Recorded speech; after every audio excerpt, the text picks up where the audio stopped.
coming to you from Moscow. This is the Voice of Russia radio station. My name is Dmitry Babich, and I will be hosting today's discussion panel, which will connect our experts in Moscow, Washington, and London.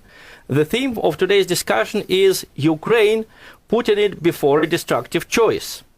Well, the latest news from Ukraine is that the conflict continues to simmer in Crimea, a Russian-speaking region of the country, which is not ready to recognize the rule of the new government. Meanwhile, a new government cabinet was formed in Kiev. It is headed by Arseniy Yatsenyuk, and it was chosen by the Ukrainian parliament and the nationalist activists on the Maidan Square. This creates a wholly new situation in Ukraine, a nation of 46 million people, which for many years had been one of the most peaceful areas of the former Soviet Union. During the last 3 months, this country literally exploded in violence. Now we have more than 80 people dead there. Several buildings in the central Kiev were burnt down. How did this come about? What is to be done to exit the crisis? And how can we in future avoid putting Ukraine before a choice it hates to make, either Russia or the European Union? In order to discuss these issues, I have here in the studio in Moscow with me Alexei Pilko, the director of the Moscow-based Center for Eurasian Studies.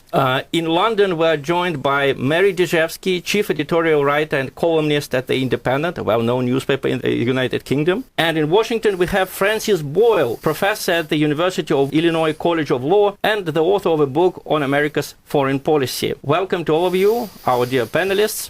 Francis, do you think that what happened in Ukraine after Mr. Yanukovych basically surrendered his powers to the opposition, do you think that these were legitimate actions and that we have a legitimate government in Ukraine right now?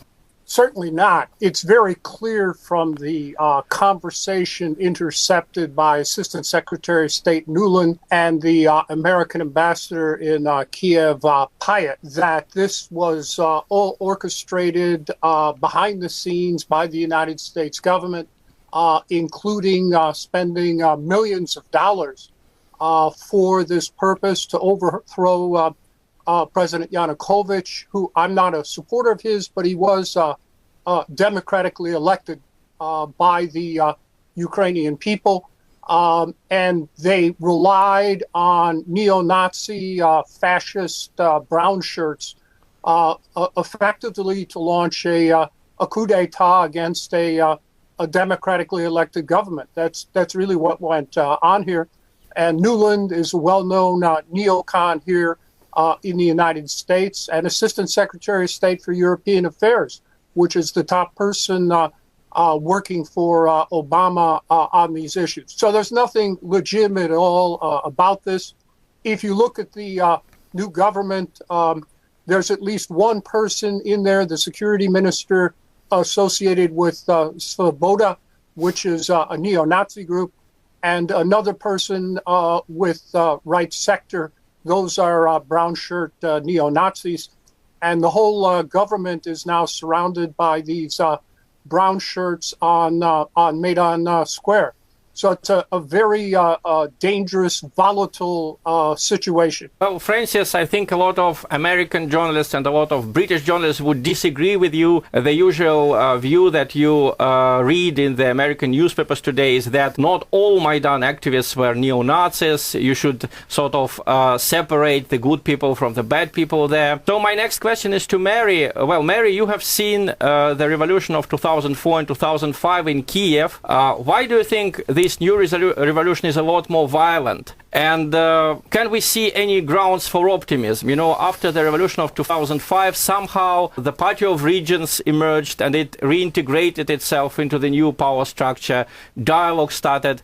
Do you expect some kind of positive development right now after the tragic events of the last few weeks? Well, in general, I am an absolutely incorrigible optimist. I find shafts of light where other people find them not at all. But here I find it very difficult to see an immediate improvement in the way things are. I think that the difference between 2004-05 and now, or at least I know what difference the protesters from now would say, which is that the violence was precipitated by the response to the protests, first after the European summit in November, where Yanukovych turned down the deal with the Europeans, and when there were quite what were described as quite brutal repressions against the protesters. And then again, it's not at all clear to me, and I don't think it's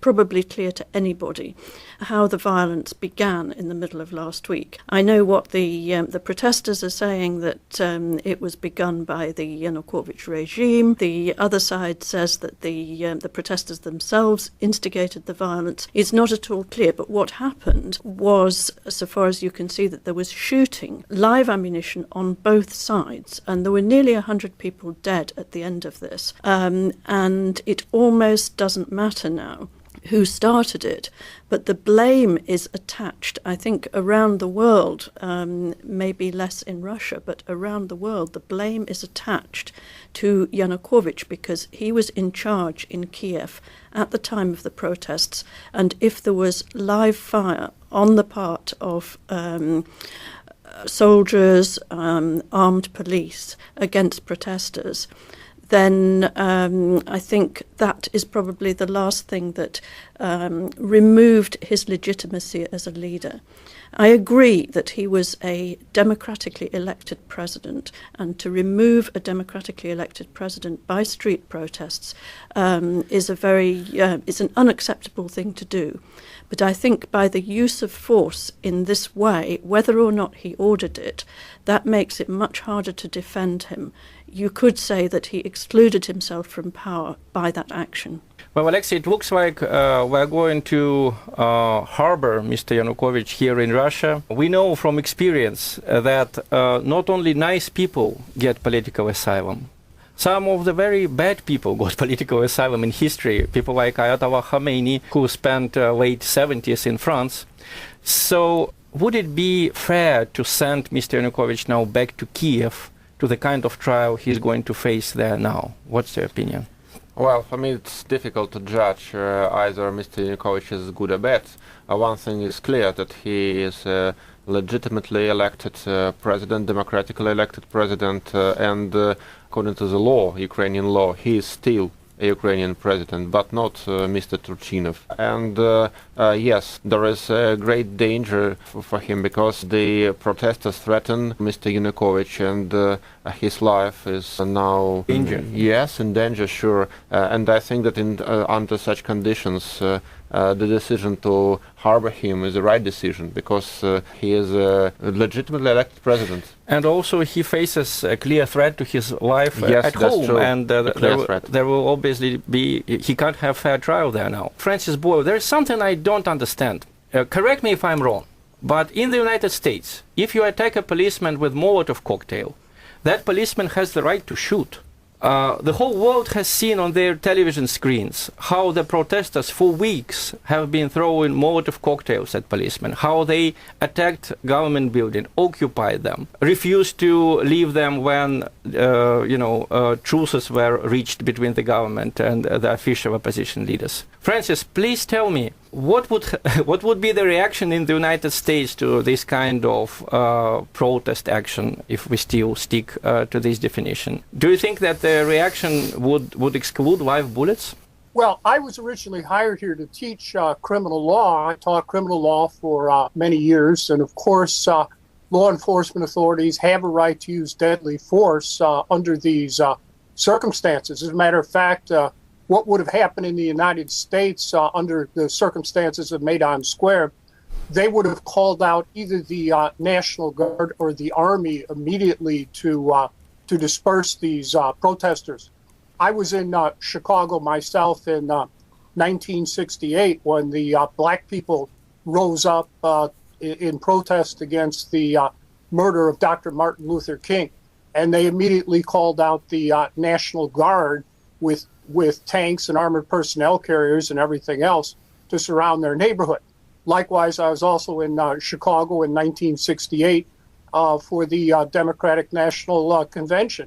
And again, there you basically had student protesters, and they immediately called out. They had already deployed the National Guard with APCs and live weapons fire. In Los Angeles, after the Rodney King uprising by the black people, they called in the United States 7th Army, which had just invaded Panama.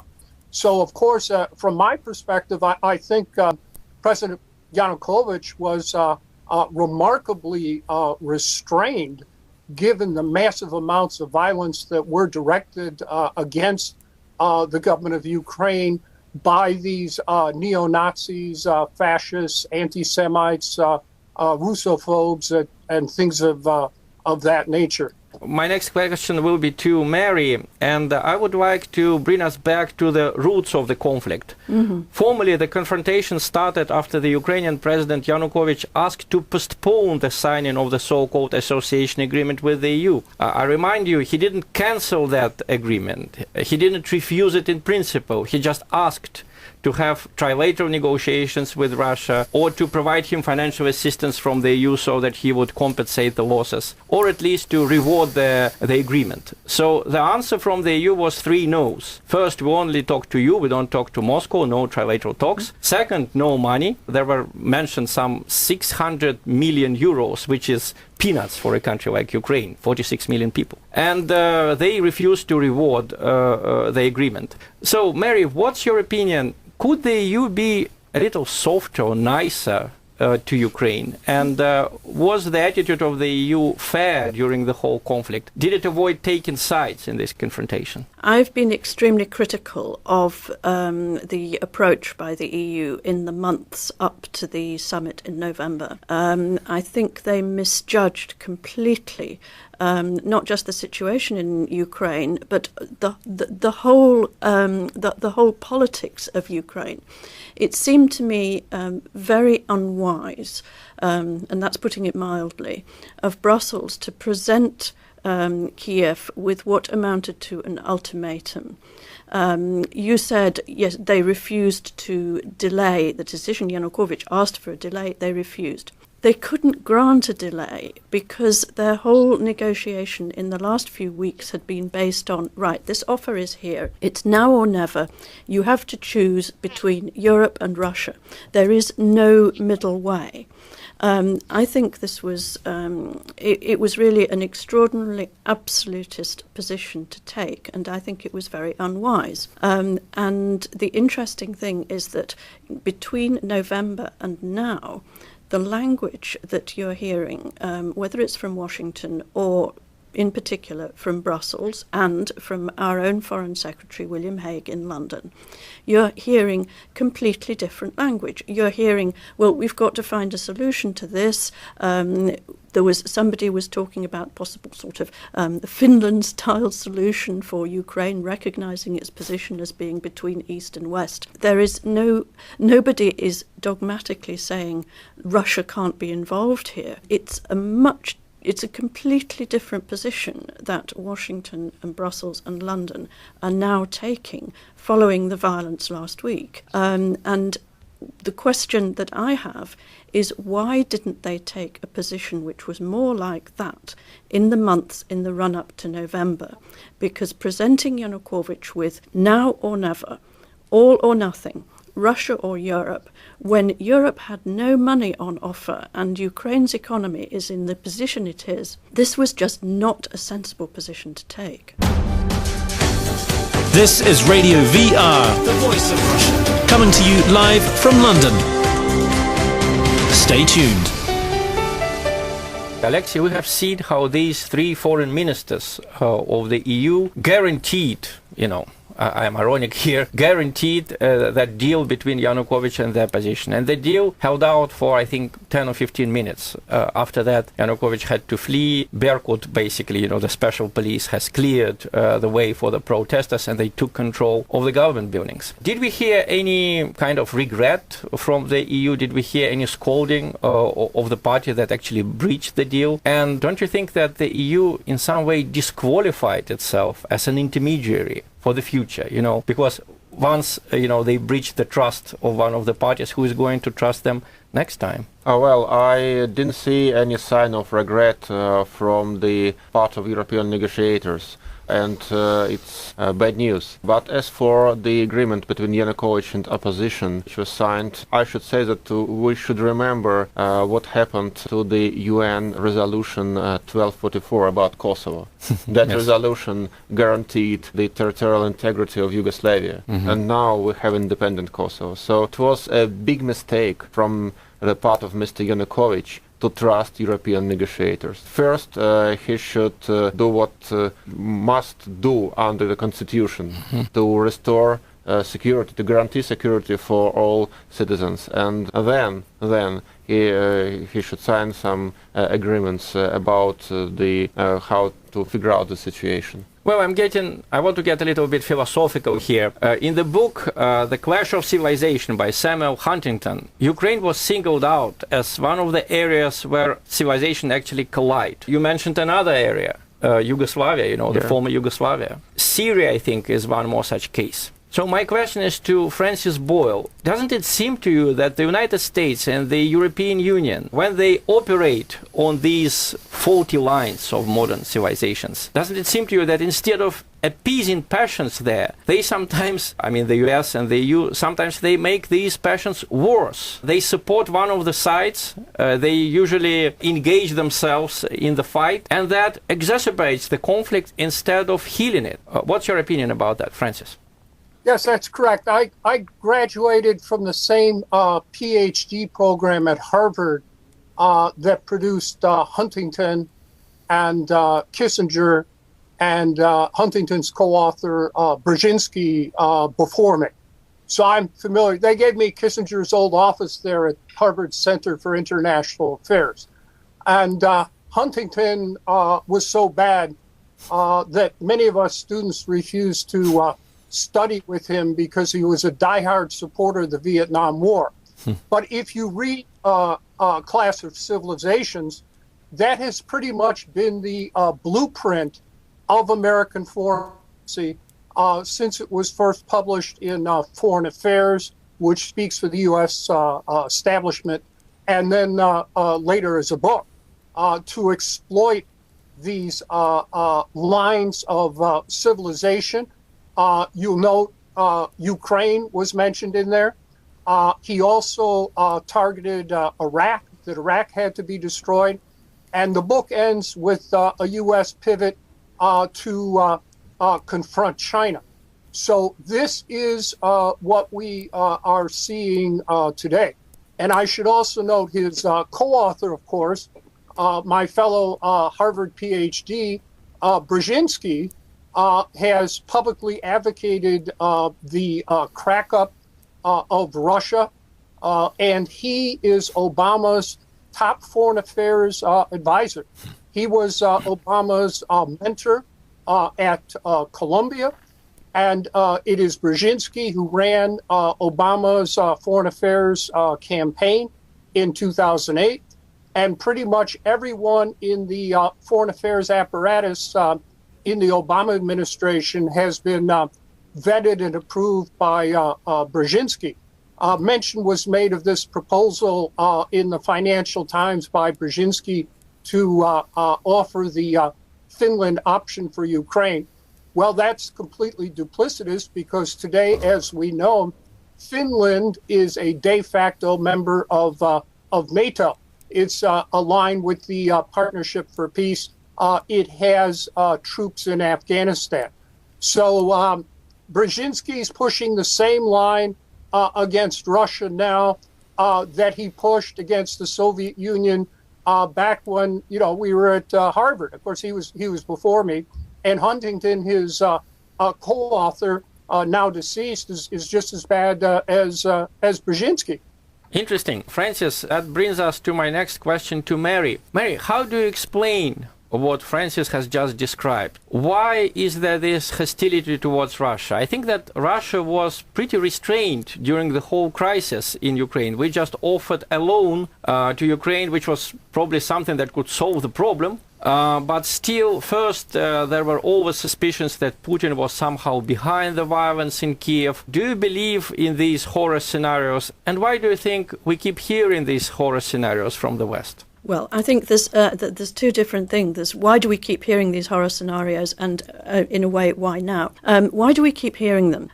Because of the long existing stereotypes of covering Russia and believing the absolute worst. I was extremely surprised. About 2 weeks ago, we were just sort of conversing, group of us Russia specialists, about the coincidence of what was going on in Kiev, which were then relatively peaceful protests, and the Sochi Olympics. And there were some people around the table who said, you just wait until Sochi is over, Russia will go in there. And then there were others of us that said, well, wasn't the whole purpose of the Sochi Olympics to present a whole different image of Russia, to try and move Russia away from the Cold War stereotypes that it's seen in the Western world? And through those 2 weeks, that seemed to be quite successful. Sochi, I think, despite all the negative coverage in advance, got quite positive coverage through the Games. Now, the problem for me is that Russia is showing not just a different face from the one it showed at Sochi. It's showing a face which fits in with previous stereotypes. The signal that's being sent, or at least the signal as it's being interpreted in the Western world, is one which is extremely unsettling, because people look back to 2008 and they say, well, when Russia intervened in Georgia with military force, they cloaked it initially with military exercises rather than an actual intervention. And I think people are drawing parallels with then. Well, I think that Russia should play a decisive role in the solving of Ukrainian crisis. Do you think that it sometimes makes sense to show the neo-Nazi groups, which are obviously, which have got a boost from the recent events in Ukraine? Do you think that they understand the language of force? Because it looks like they didn't understand the language of negotiation from Mr. Yanukovych. Every time when he talked about compromises, they just gained more ground, they became more violent. So do you think that the Ukrainian neo-Nazis may be scared by Russia, or do you think that they're going to treat Russia or to expect from Russia things that Saakashvili expected, when he called Putin Lily Putin, and when he obviously just didn't expect the rebuff that he got in 2008? President Putin, he's pretty serious here about what's going on, and he's expecting Obama to rein these people, these brown shirts and fascists in, because it is Obama and Nuland and Pyatt who put them in power. Clearly, under the World Court's decision in the Nicaragua case, President Putin does have the right to exercise his military forces on his own territory if he wants to. The danger here comes from what's going on right now in Crimea, where the Crimean parliament calls for a referendum on the region's future, which could mean secession. I've already put out a press release saying that when the parliament or the brown shirts in Kiev stripped Russian as one of the official languages, they opened up the door under the generally recognized test for secession. So that is the direction things are moving. I would hope they could be stopped, but I also think that President Putin is preparing, in the event that the brown shirts running Kiev decide to use military force against Crimea. I take it he believes he will have to defend them like he did in Transnistria, the Russian speakers there. I'm not calling for this at all. I would hope that there could be consultations as required by the Budapest Agreement, Article 6, mandates consultations in these circumstances among the four governments, Russia, Britain, the United States, and Ukraine. And I would say at the highest level possible, immediately at the level of foreign ministers, to try to calm the situation down. Remember, this is how the First World War started 100 years ago, when Austria-Hungary issued a ultimatum to Serbia. The Russian Tsar mobilized his troops, and then the German Kaiser executed the Schlieffen Plan, starting the war, and 10 million people died, and all those empires collapsed. So it's a very dangerous situation here, and it needs responsible statesmanship, especially on the part of the United States government, which so far we have not seen. Well, that's a very good point, and I would also point out that actually Western Ukraine, from which most of these brown shirts and neo-Nazis on Kiev Square have come from, used to be part of the Austro-Hungarian Empire. Yeah, Let's true. not forget it. And this is part of the reason why Ukraine is such a divided country. It has the same language. I mean, all Ukrainians speak Russian, and almost all of them speak Ukrainian. But part of it was inside the Russian Empire, part of it was inside Austro-Hungarian Empire. Then, during the period between the two wars, there were parts of Ukraine under the Romanian rule, the Hungarian rule, and the Polish rule.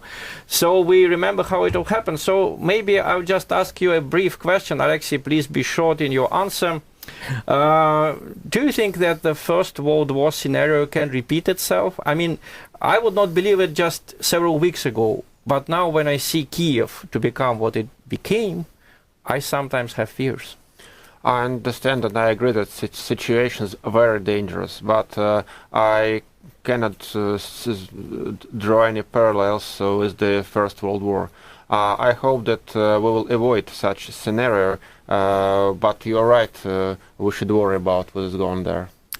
Yes, indeed. Mary, also maybe a brief question to you. How do you expect the events to develop? Do you think that we still have a positive scenario, and what could it be? I think there's a very slim positive scenario, which is that the government, which I think has been approved today in Kiev, manages to look and behave in an even-handed way so that it gains universal support. It doesn't alienate the other side. I also hope that the Western powers, and with Brussels, Washington, can get together with Kiev, the new government there, and the interim government before elections, and with Russia, so that there is some sort of outside guarantee for the interim period, in the hope that we actually reach elections. And this brings us to the end of this week VR live panel. The theme was Putin Ukraine before a destructive choice. I was joined here by my three experts. Thank you very much for listening to us.